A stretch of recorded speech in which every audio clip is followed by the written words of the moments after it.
Bienvenue à toutes et à tous au chapitre itinérant, le podcast dédié à la littérature étrangère. Nous sommes Imen, Mélissa et Ivana. Et nous sommes ravis de vous accueillir pour ce nouvel épisode. Saisissez vos malles, embarquez avec nous. Au fil des pages et des dédales, vers notre prochaine escale.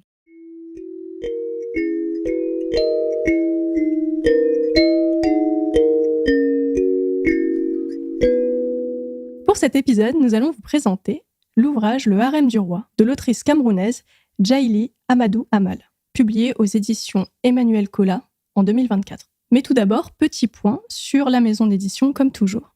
Donc Emmanuel Colas est une maison d'édition indépendante créée en 2018, donc c'est assez récent, par l'historienne qui a donné son nom à cette entreprise. En 2020, la maison d'édition reçoit le prix Goncourt des lycéens pour Les Impatientes de la même autrice dont nous allons parler aujourd'hui. Donc avant d'entrer un peu plus dans le vif du sujet, je vais laisser Ivana vous raconter un petit peu l'histoire, le petit résumé, en tout cas expliquer l'histoire du harem du roi. L'histoire se déroule pas loin de Yaoundé, donc au Cameroun, et met en scène Boussoura et Seyni, qui forment un couple moderne. Lui est médecin, elle est professeure de littérature.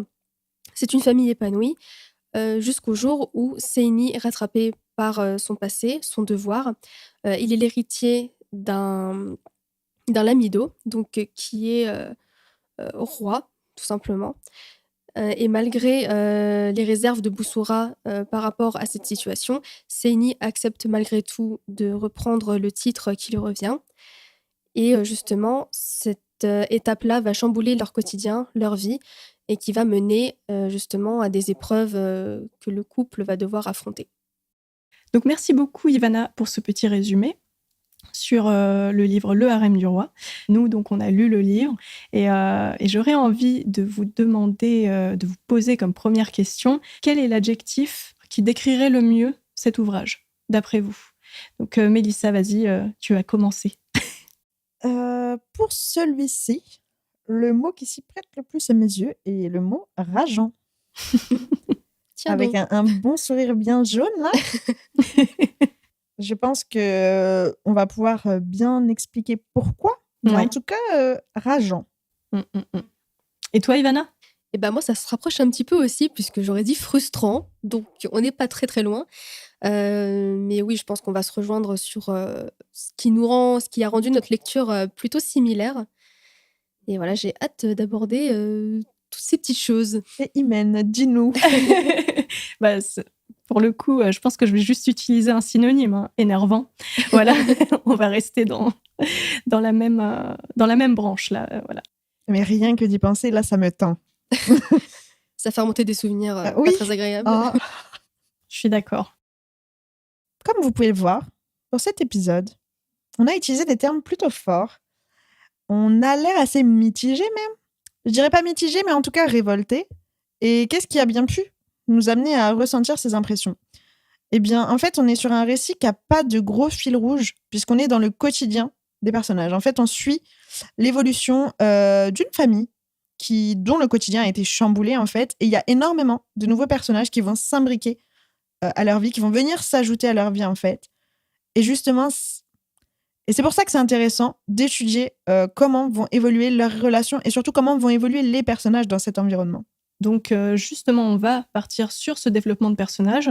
Donc, les filles, qu'est-ce que vous pouvez me dire ? Déjà, peut-être, on a déjà présenté Seyni et Boussoura, mais il peut être intéressant de Est-ce les... que pour vous, Ouais. Est-ce que pour vous, il y a eu d'autres personnages marquants ?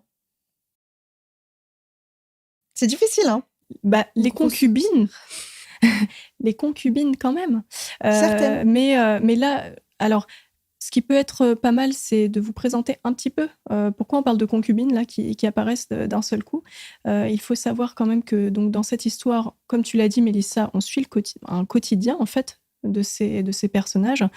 Et que Seyni, qui est donc rappelé à l'ordre, d'une certaine façon, rappelé à son devoir de lamido, qui est donc le nom de roi au Cameroun. En tout cas, c'est le nom qui est cité dans l'ouvrage. Seyni donc doit prendre ses responsabilités en tant que nouveau roi, mais également il y a certaines choses qui lui sont proposées, imposées, voilà. Parmi celles-ci, nous avons le fait qu'il doit choisir des concubines. Donc, les personnages qu'on peut citer dans cet ouvrage sont donc Seini, le lamido, Boussura, qui est son épouse et sa première épouse, et toutes ces femmes qui vont faire partie du harem du roi. Donc les filles, je vous laisse un petit peu... Alors, qui veut commencer pour parler un petit peu du développement des personnages et de comment vous l'avez perçu, en fait, ces différents personnages qui gravitent les uns autour des autres. Ivana, je t'en prie. Moi, j'étais un petit peu... j'avais pas mal d'attentes par rapport à ce livre. Déjà, premièrement, parce que j'avais lu un précédent livre de cette autrice, donc qui s'appelait Les Impatientes. Et c'est pas tout à fait alors la même chose, mais on retrouve quand même beaucoup de thématiques similaires, parce que ça se passe également au Cameroun. Et on voit aussi, c'est focus vraiment sur les femmes qui vivent en polygamie. Donc, on voit comment la nouvelle épouse arrive dans la famille qu'elle ne connaît pas, comment la première épouse réagit et une autre femme qui est concubine, et donc comment ces 3 femmes-là, en fait, cohabitent ensemble. Et c'est ça que j'avais beaucoup aimé dans les livres Les Impatientes. Et en fait, dans le harem du roi, je m'attendais aussi à retrouver un peu une histoire, en tout cas, qui allait me tenir aussi en haleine et qui allait me faire comprendre comment ça se passe. Et voilà, du point de vue des femmes. Parce que logiquement, un harem, il y a tout un tas donc, de femmes, en l'occurrence. Et je me suis dit, ça peut être aussi intéressant. Et je vais d'abord, premièrement, parler du couple, donc Seini et Boussura. Et c'est vraiment des personnages qui m'ont fait souffler tout du long, en fait. Je suis désolée de le dire comme ça. Les deux. Voilà. C'est le côté frustrant, là, qui parle. C'est très, très frustrant. L'adjectif. Voilà. Parce qu'en fait, dès le début, je me suis un peu doutée de ce qui allait se passer, de comment ça allait se terminer, en fait, surtout. Donc déjà, en fait, il y a une certaine passivité de la part de Boussura, je trouve. Alors, d'un côté, effectivement, c'est son épouse et elle le dit elle-même, elle veut pas le brimer, en fait, dans ses décisions. Au début, il a l'air d'avoir un peu du mal à l'accepter. Il l'accepte un peu à contre-cœur, de ce qu'il prétend. En disant que voilà, c'est le plus apte à remplir cette fonction. Et elle veut pas non plus lui mettre des bâtons dans les roues, donc elle l'accepte aussi, voilà, sans lui rendre la tâche plus difficile que ça. Sauf qu'après, comme on peut s'en douter, sinon il n'y aurait pas d'histoire, c'est plutôt les aspects négatifs de cette nouvelle vie qui vont prendre le dessus. Et donc, ils vont finir par s'éloigner l'un de l'autre. Et en fait, il y en a pas un pour rattraper l'autre, en fait, j'ai l'impression. Lui, il va pas voir le problème, ou en tout cas, il va se trouver des justifications pour dire qu'elle exagère. Et elle, en fait, elle va finalement accepter et plutôt entrer dans un mutisme, en fait, plutôt que de prendre une action, en fait. Et ça, j'avoue que ça m'a beaucoup... Oui, j'ai trouvé ça, en fait, assez lassant de voir qu'au fil des pages, il y avait pas vraiment de choses qui changeaient. Alors oui, elle lui dit: «Bon, je vais finir par partir», mais en fait, tu vois qu'elle reste pendant 1 an, 10 ans, voilà, et en fait, il y a rien qui change. Et en fait, ça va de pire en pire, c'est crescendo. Et donc en fait, tu vois un peu la fin du livre arriver dès le début, en fait. En tout cas, personnellement, je l'ai ressenti comme ça. Et même à la fin, pour moi, ce qui se passe au final, je vais pas en dire de trop, mais pour moi, la fin du livre ne vaut pas toute l'attente qu'on a construite tout au long du récit. Donc ça, déjà, c'était quelque chose qui était pas très agréable. Et même les concubines, donc c'est vrai que ça peut être intéressant parce qu'on peut se focaliser sur les vécus de quelques-unes, pas toutes, parce qu'il y en a quand même peut-être 8, je pense, ou même peut-être un peu plus. 8-9, ouais. 8 ou 9, ouais. Et donc il y en a qui ont effectivement des vies, des passés intéressants, mais en fait, à la fin du livre, on en est toujours plus ou moins au même point. Et il y a juste 1 ou 2 concubines qui finissent par avoir une finalité un petit peu intéressante, mais sinon, en fait, le reste, on se rend compte que il y a pas grand-chose qui a évolué, en fait, On pour reste elle. comme stagnant un peu dans le... C'est très ça qui te stagnant. dérange.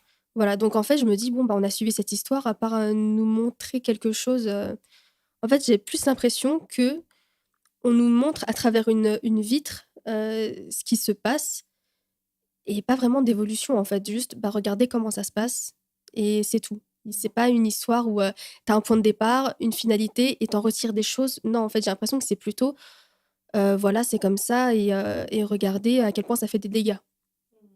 Et donc voilà, je pense qu'en fait, c'est ce manque de cette impuissance en fait qu'on a qui rend la chose vraiment très difficile à apprécier. Ok. Et Mélissa, toi, t'avais l'air plus mitigée ou en tout cas, je t'ai vu... Oui, j'ai fait un peu la grimace, mais c'est parce que c'est vraiment une réalité qui est dépeinte. Et on en revient au terme, c'est frustrant, c'est rageant. Et on a du mal à comprendre ces décisions, mais en même temps, j'arrive à comprendre aussi, en fait. Et c'est juste l'amour. Vraiment, à la base, c'est deux personnages qui se portent un amour très, très fort. Et en soi, surtout Boussura vis-à-vis de Seini. Et en fait, ça explique aussi en partie ses décisions, parce que vraiment, ce n'est pas le seul cas de figure où on voit que des femmes, notamment, sont prêtes à accepter tellement de choses juste par amour, en fait. Et encore une fois, Boussura, elle subit et elle attend, elle espère aussi, en fait, elle a de l'espoir de peut-être qu'il va tenir ses engagements, peut-être que ça va changer ou peut-être que je vais m'habituer. Et en fait, d'une certaine manière, elle n'y arrive pas complètement. Et c'est ça le plus dur, c'est de voir en fait qu'elle subit, c'est de voir qu'elle choisit parfois la passivité, mais je pense que c'est aussi plus simple pour elle d'affronter les choses de cette manière que d'essayer de nier ce qui se passe.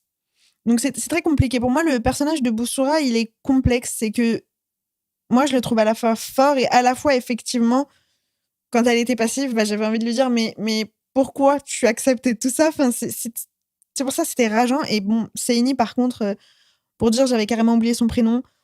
Non, tout simplement non, quoi. Et en même temps, on nous fait comprendre que oui, c'est les traditions, oui, c'est question de devoir, etc. D'accord, mais est-ce que le devoir doit passer avant ta femme? Est-ce que si tu aimes vraiment ta femme, tu ferais réellement tout ça? Enfin, c'est plein de choses et c'est très, très compliqué. C'est-à-dire que finalement, on va se cacher derrière... Enfin, quand je dis on... Finalement, parfois, les gens ont tendance à se cacher un peu derrière les traditions ou à prendre pour excuse, en fait, pour justification les traditions, pour justifier des actes qui, dans le fond, pour justifier des actes que, dans le fond, ils ne dénoncent pas vraiment, en fait. Ils savent que c'est immoral, en fait, mais sous prétexte de tradition, c'est un peu comme si tu cachais la poussière sous le tapis. C'est-à-dire que tu ne poses pas les vraies questions et tu ne te confrontes pas aux véritables problématiques sous prétexte de tradition, de « on a toujours fait comme ça ». Oui, mais est-ce que, sous prétexte qu'on a toujours fait comme ça, est-ce que c'est juste? C'est ça. Et en fait, pour moi, le personnage le plus creux d'une manière, c'est totalement le mari, Seini. C'est lui, vraiment, pour moi, il n'a aucune évolution, si ce n'est geindre et se plaindre constamment. Boussura, c'est plus complexe à mes yeux. J'ai du mal à accepter certaines de ses décisions, mais en même temps, j'arrive à les comprendre. Et pour ce qui est des concubines, eh bien, oui, effectivement, il y a des vécus qui n'étaient pas forcément touchants, certains qui l'étaient plus. Et pour autant, elles ne m'ont pas spécialement marquée non plus. Mais c'est vrai que c'était quand même assez intéressant de voir l'évolution entre eux, de voir les rapports de force, le fait que en fait, chacune essaye de s'en sortir. On en revient à l'individualisme qui peut parfois prévaloir chez l'être humain. Et il ressort notamment chez certaines des concubines ici. Donc, c'était intéressant. Et autant, oui, on a parfois l'impression que les personnages font du surplace, mais en même temps, j'ai l'impression que c'est quand même un but juste de dépeindre une réalité. Et finalement, dans la vraie vie, les gens, des fois, ils n'arrivent pas à évoluer, ils n'arrivent pas à changer. Mais pour autant, c'est un livre qui m'a fait rager et j'arrive pas à forcément en ressortir avec une expérience de lecture très agréable non plus. Et ils sont aussi parfois enchaînés à leurs conditions. Oui. C'est-à-dire que les concubines, même si on leur dit qu'est-ce que vous voulez vraiment, si elles veulent partir, où est-ce qu'elles vont? Donc elles sont un peu aussi, oui, il y a ça. Enfin, pas condamnées, mais quelque part un petit peu quand même. Il y en a certaines qui se complaisaient là-dedans aussi. Oui, c'est ça. Mais c'est toujours un peu cette chose de rivalité entre femmes, alors qu'en fait, elles sont toutes plus ou moins dans le même bateau, en fait. Mais il y a tellement, effectivement, cette histoire de il faut se démarquer des autres, qu'en fait, elles finissent par se bouffer le bec, en fait, entre elles, quoi. Alors qu'elles devraient plutôt on s'attendrait à Une qu'elles soient sororité. solidaires, voilà, Ouais. et parce qu'elles ont en fait le même vécu, la même situation.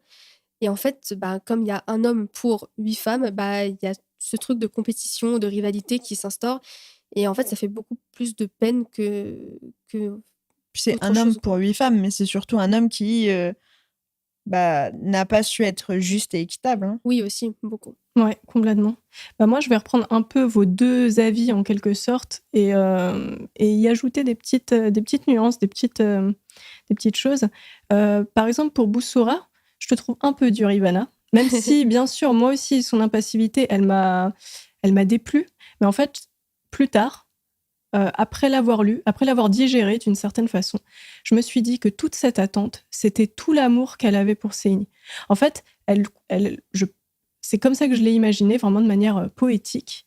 C'est que je me suis dit, elle attend, parce qu'en fait, si on part du principe que c'est l'amour de sa vie, eh ben, elle imagine qu'un jour, ça changera.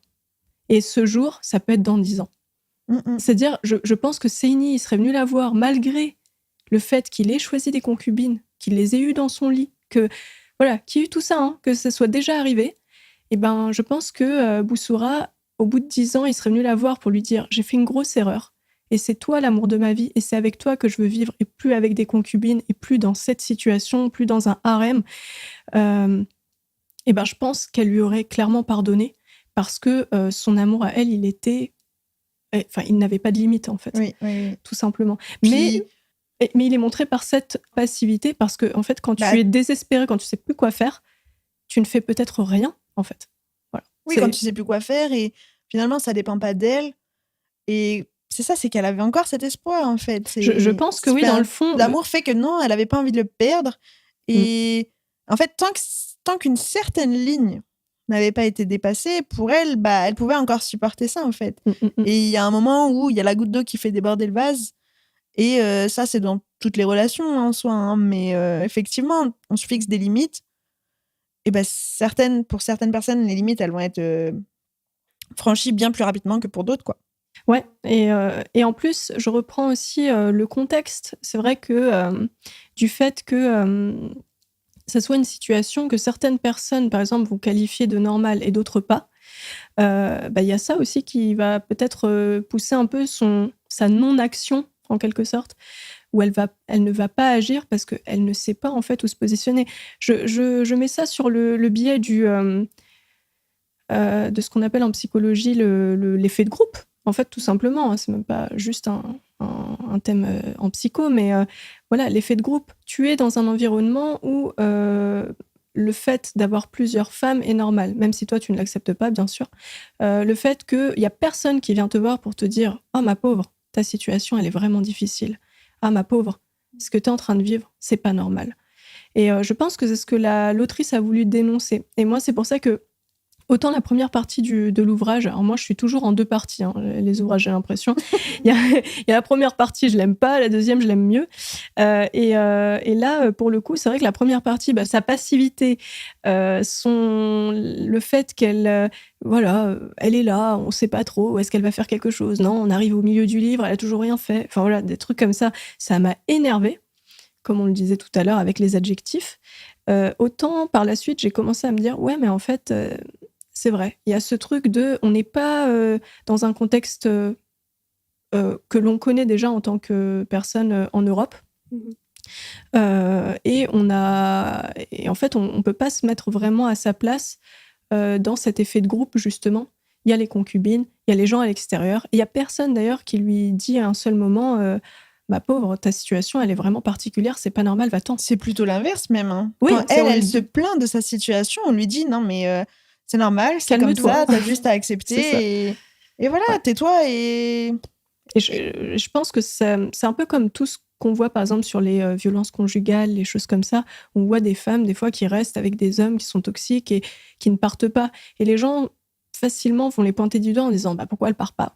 C'est pas si simple. C'est pas si simple quand on n'a pas peut-être un avis extérieur, quand on n'a pas... des fois, on n'a plus aussi suffisamment de force. Et je peux le comprendre. Enfin, et je pense que c'est ça, en fait, qui est énervant, qui est frustrant, mais qui est beau dans ce livre aussi. C'est que... pour revenir justement sur l'ouvrage en lui-même, c'est vraiment un ouvrage pour des gens, et je pense que c'est peut-être pour ça aussi qu'on est aussi énervé sur ce livre. C'est vraiment un ouvrage, si vous êtes un mood reader, faites attention, quoi. Si vous n'avez pas envie de vous retrouver dans des histoires compliquées, lourdes à À digérer. digérer d'une certaine façon, voilà, peut-être ne pas le lire tout de suite. Par contre, si vous avez envie justement de découvrir certaines choses et des choses nouvelles, et de vous retrouver confronté à des problématiques que beaucoup de femmes vivent, ça peut être intéressant justement de le lire. Mais voilà, mood reader, trigger warning, voilà. Mais en tout cas, je pense que c'est aussi, comme beaucoup de livres qu'on a pu lire dans le podcast, c'est un livre où des fois il faut digérer aussi. Et puis, encore une fois, c'est aussi dur de se dire, il y a ces choses-là des fois qui existent, ça arrive. Donc voilà. Donc après cette petite parenthèse du mood reader, on va également parler un petit peu de l'écriture, parce que ça a ses petites particularités aussi. Et je pense que ça peut être intéressant, les filles, d'en parler un petit peu. Donc, qu'avez-vous pensé de l'écriture? Que pouvez-vous en dire? Parce que là, on est sur un ouvrage où je trouve que c'est intéressant de le présenter, d'en dire quelque chose, parce qu'il y a quelque chose à en dire. Donc, qui veut commencer?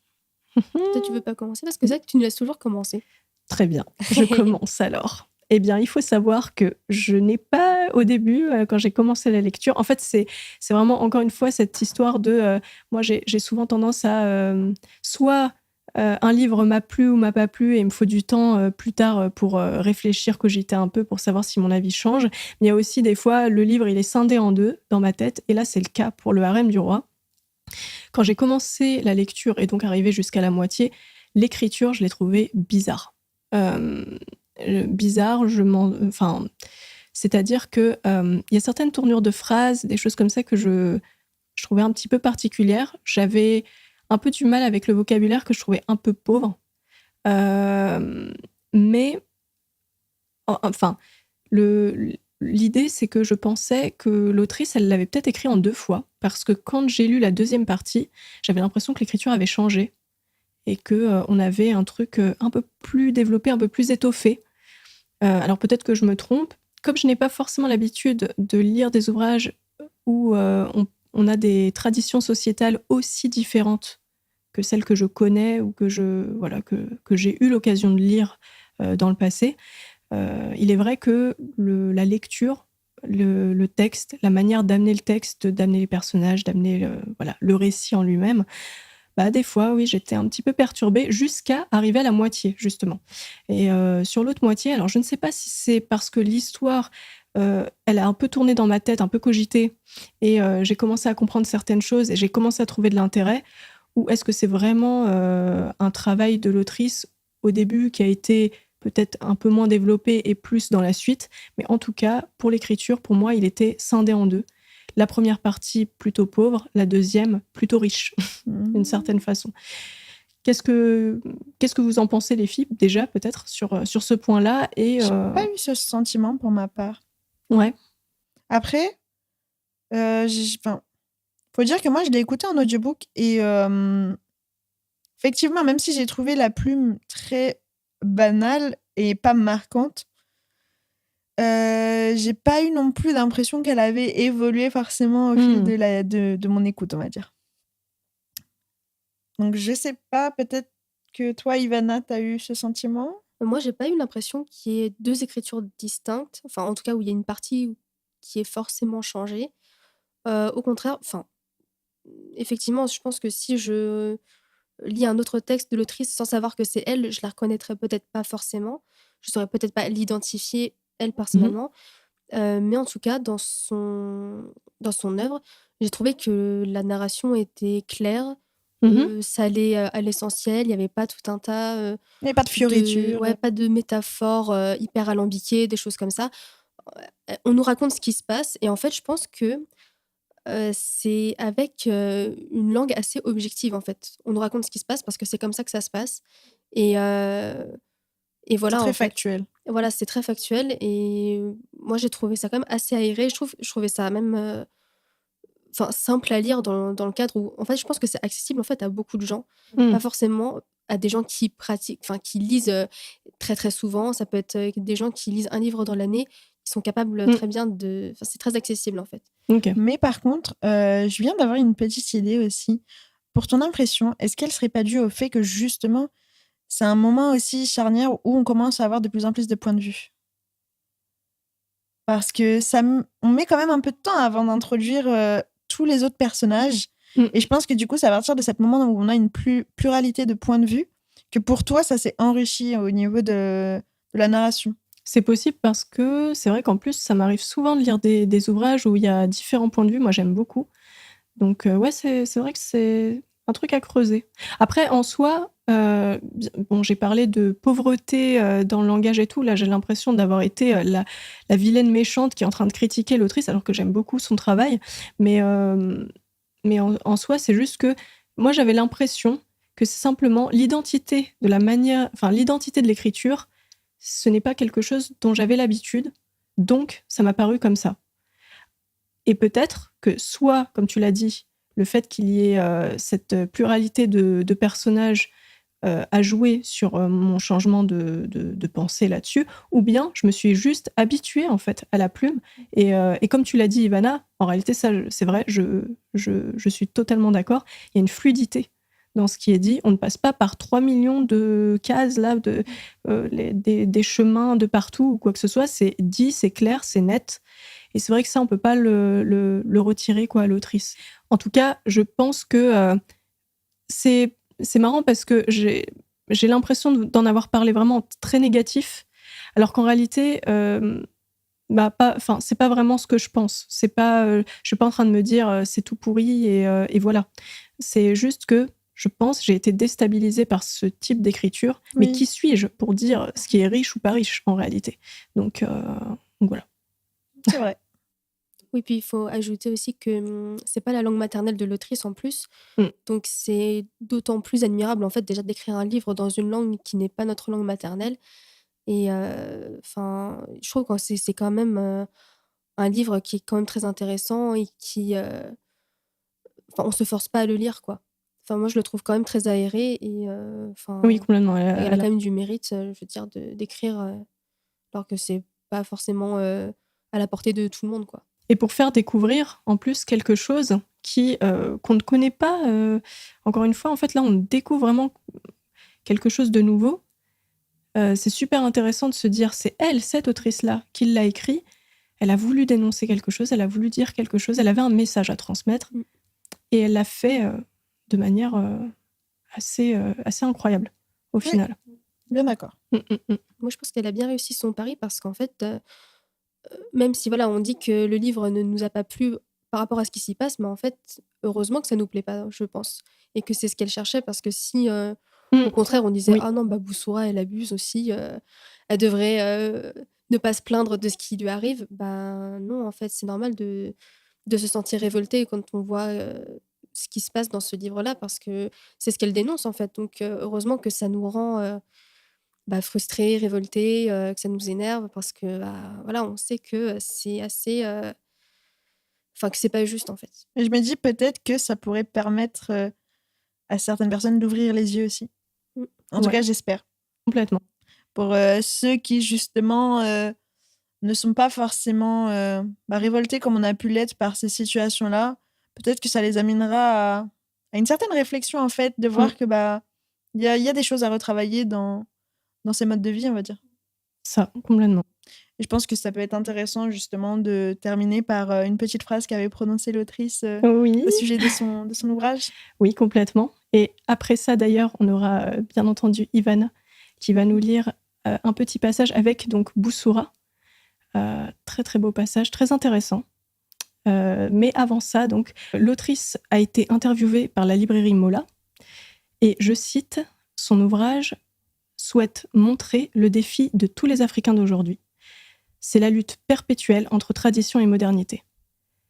Elle explique également pour Seyni, parce que, comme on a parlé de lui en tant que lamido, que effectivement le lamido n'est pas totalement maître de sa vie. Donc, son point de vue à elle est un petit peu différent de ce que nous, on a pu prendre en compte par rapport à ce personnage-là. Je trouvais ça intéressant Ouais. de le signifier. Donc, le lamido n'est pas totalement maître de sa vie. C'est le système de plus de 300 ans qui est mis en place pour décider à sa place, d'une certaine façon. Donc, c'était vraiment intéressant de pouvoir voir ce point-là. Surtout que au début, quand Senni est amené à être face à cette proposition en fait de reprendre ce titre, lui, au début, il a quand même des bonnes intentions, dans le sens où, comme c'est un médecin, il a quand même été loin dans les études. En fait, lui, son but, c'était aussi de pouvoir amener le peuple à plus de connaissances, en fait. Et c'est vrai qu'il a été un petit peu englouti par toute cette histoire de tradition. On lui a tellement dit, il faut agir comme ça parce que ça a été fait comme ça, on l'a toujours fait, qu'en fait, c'est tous ses espoirs et ses rêves d'amener le peuple à plus de découvertes, et ça s'est un petit peu effondré, en fait, malgré tout. Et c'est vrai que ça a été très dommage, parce qu'à la base, c'est vrai qu'il avait de nobles espoirs, de nobles attentes, en fait. Ouais. J'aurais pas dit mieux. Donc maintenant, on vous laisse avec le petit passage d'Ivana. Traditionnel. Avant cela, on espère en tout cas que vous avez passé un très bon moment. Nous, c'est le cas. Et on vous retrouve pour un prochain épisode du chapitre itinérant. Boussora n'est plus que l'ombre d'elle-même. Elle ne rit plus, ne parle presque plus, ne mange plus que nécessaire, ne dort plus. Elle a perdu le goût de tout. Elle erre toute la journée comme une âme en peine, dans la grande maison au cœur de la capitale qui a abrité les rires des enfants et l'amour d'un couple qui n'existe plus. Rien ne lui fait plaisir. Les fleurs qu'elle entretenait jadis avec amour se meurent dans le jardin qu'elle néglige désormais. Sa mère, inquiète, a fini par emménager chez elle de peur qu'elle ne perde la raison. Boussora, en effet, s'est mise à parler toute seule, s'interrogeant et s'enfermant parfois pendant des jours dans un mutisme dont personne ne semble pouvoir la sortir.